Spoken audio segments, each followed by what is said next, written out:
Hi guys, good morning. I am VK Sharma from Icon School GGC. Welcome to class 8th subject SS question answer day 10. ध्यान रखिए class 8th subject SS lesson 3 पढ़ा रहा हूँ guys. तो सबसे पहले मैं कहना चाहूँगा सभी बच्चों से जिन्होंने अपना फर्स्ट यूनिट टेस्ट नहीं दिया है, कृपया करके वो स्कूल से अपने नोटबुक लेके जाएं और अपना टेस्ट कंप्लीट करें। और जैसा कि आपको विदित है कि आपकी कोचिंग क्लासेस स्टार्ट होने वाली है, डाउट क्लासेस आपकी स्टार्ट कर रहे हैं हम आज से।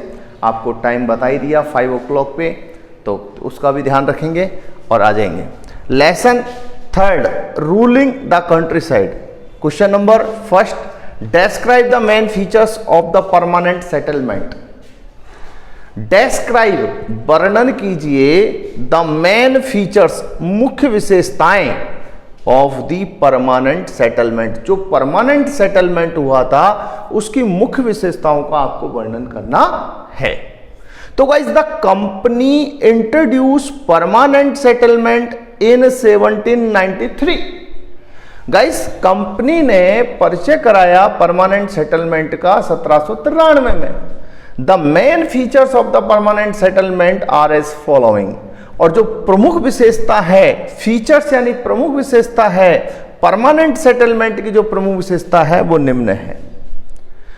पहली विशेषता क्या है? The rajas and taluqdar were recognise as zamindar. इस परमानेंट सेटलमेंट की प्रमुख विशेषता यह है कि अब जो राजा हैं और जो तालुकदार हैं वो क्या जाने जाएंगे? जमींदार। क्या जाने जाएंगे? जमींदार। यानी कि कोई राजा नहीं होगा, कोई तालुकदार नहीं होगा, वो क्या होंगे?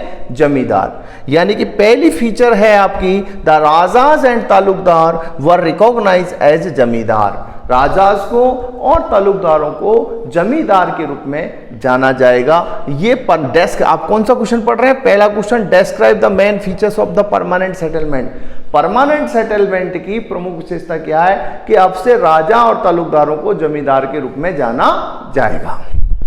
कुछ विशेषता दूसरी देखिए, the main work of the zamindar was to collect rent from the peasants and pay a fix amount of revenue to the company. जमींदारों का काम यह है कि आपको किसानों की जमीन से किराया लेना है, एक फिक्स रेट और एक फिक्स अमाउंट आपको कंपनी को, अंग्रेज लोगों को जमा कराना है। यह आपका system. The main work of the जमींदार, जमींदारों का प्रमुख काम था वाज टू कलेक्ट रेंट, कि वो रेंट को कलेक्ट करे फ्रॉम द पीजेंट, किसानों से, and pay a fixed amount, और एक फिक्स अमाउंट को पे करे ऑफ रेवेन्यू का टू द कंपनी, कंपनी को एक फिक्स अमाउंट पे करे। क्वेश्चन आपकी थर्ड विशेषता क्या है? The zamindars had to pay their revenue rigidly on the due date. जमींदारों को बड़ी सख्ती से अपना रेवेन्यू देना पड़ेगा। The zamindars had to pay their revenue rigidly. जमींदारों को बड़ी सख्ती से अपना रेवेन्यू देना पड़ेगा ऑन द ड्यू डेट पर, even if the crop had failed, चाहे फसल ही क्यों नष्ट नहीं होगी हो, फॉर सम रीजन, किसी कारण से, लेकिन तुम्हें तो उगाना पड़ेगा, देना पड़ेगा, अदरवाइज नहीं तो there lands were taken away, उनकी जमीनें छीन ली जाएंगी।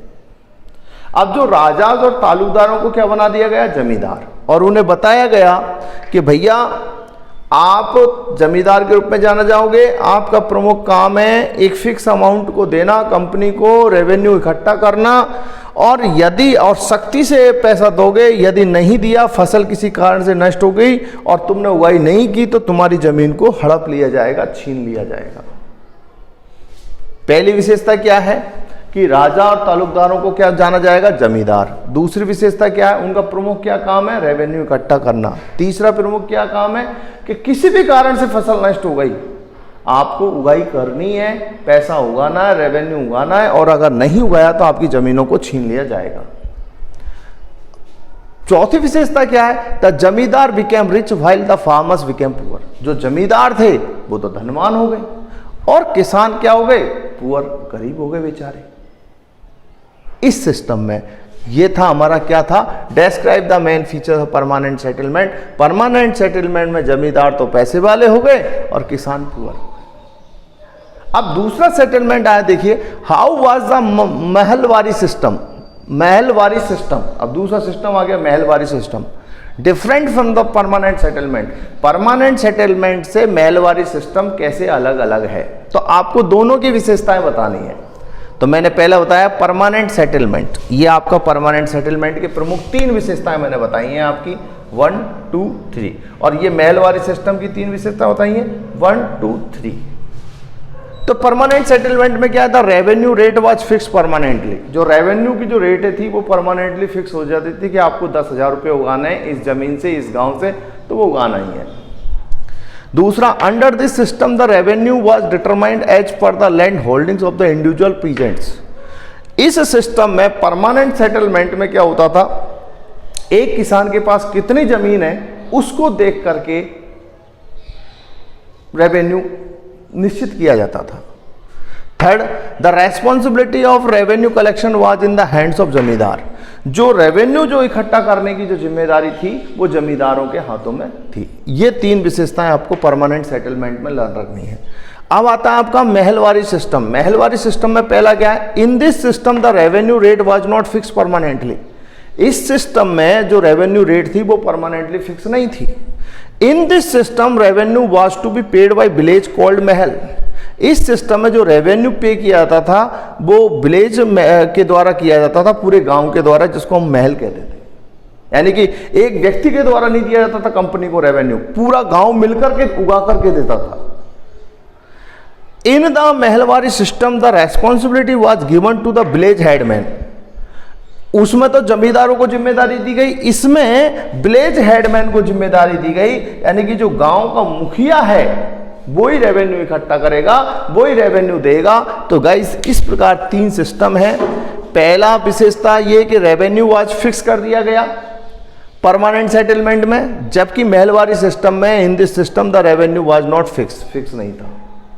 दूसरा सिस्टम क्या, under this system the revenue was determined as the per land holdings of the individual peasants. यानी कि एक व्यक्ति के पास कितनी जमीन है उसके हिसाब से आपका रेवेन्यू देना है, जबकि in this system the revenue was to be paid by village called mahal, पूरे गांव के द्वारा दिया जाता था। तीसरा, the responsibility of the revenue collection was in the hands of, जमींदारों के हाथों में हुआ करती थी। In the Mahalwari system this responsibility, ये जो जिम्मेदारी है was given to village headman. Village headman को विलेज के मुखिया को दे दी गई, सौंप दी गई। ओके गाइस, ध्यान रखिए, इसको आपको फेयर में करना है। See you tomorrow, same time same place, bye.